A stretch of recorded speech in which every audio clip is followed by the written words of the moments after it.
Pendant longtemps, les canaux de distribution étaient très séparés. Pour faire simple, on avait la vente par magasin dans les grandes villes et les VADistes à la campagne. Puis, il y a une dizaine d'années, le e-commerce est arrivé et on a simplement pensé que c'était un canal de plus de distribution. Mais le consommateur, lui, aujourd'hui, il jongle avec tous ces canaux. Il veut tous les utiliser en fonction de sa situation. Il devient donc indispensable pour ces entreprises de faire des offres multicanales intégrées. J'achète sur Internet et j'échange en magasin. La difficulté d'un point de vue logistique, c'est que la structure des commandes de ces différents canaux est totalement différente. Une entreprise performante en B2B peut s'avérer exécrable en B2C.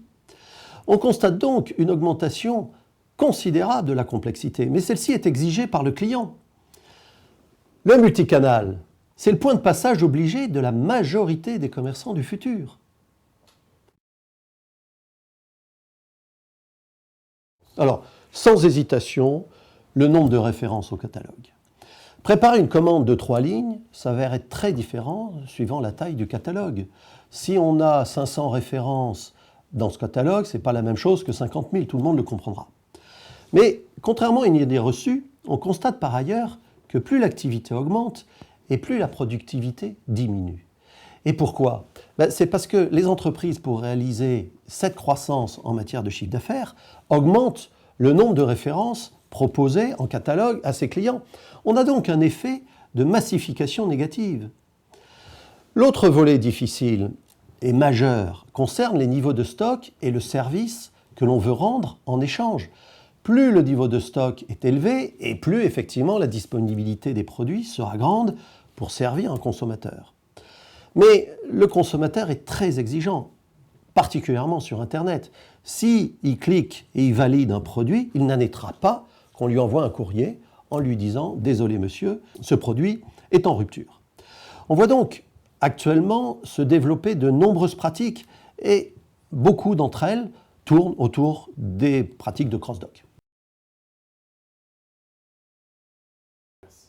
Alors, dans un premier temps, de privilégier l'organisation et les systèmes d'information plutôt que de penser rapidement aux automatisations très poussées.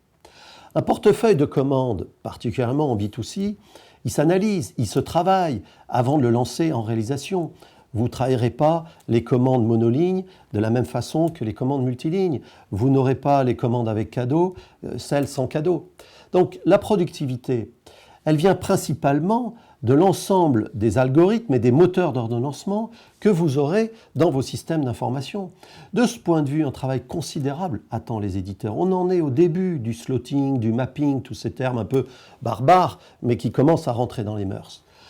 Pour un opérateur, par contre, qui cherche à sous-traiter sa logistique, il faut vraiment choisir un partenaire qui maîtrise totalement la vente à distance. Aujourd'hui, moi je n'identifie que 4 à 6 opérateurs en B2C qui dépassent le million de colis expédiés par an. Pour le volet transport, le choix est encore plus limité et il est judicieux de s'affilier à un gros prestataire qui a bien évidemment des liens avec l'ensemble de ces réseaux de distribution. Mais encore, il faut s'adapter aux clients avec des livraisons à domicile, les colis ou maintenant la consigne disponible 24 heures sur 24. Pendant cette conférence, je m'efforcerai de donner un maximum de données exploitables pour vous au quotidien et puis surtout, en conclusion, d'essayer de dresser une liste de bonnes pratiques pour développer son e-commerce. Voilà, je vous attends tous le 6 juillet prochain avec Supply Chain Magazine. Merci.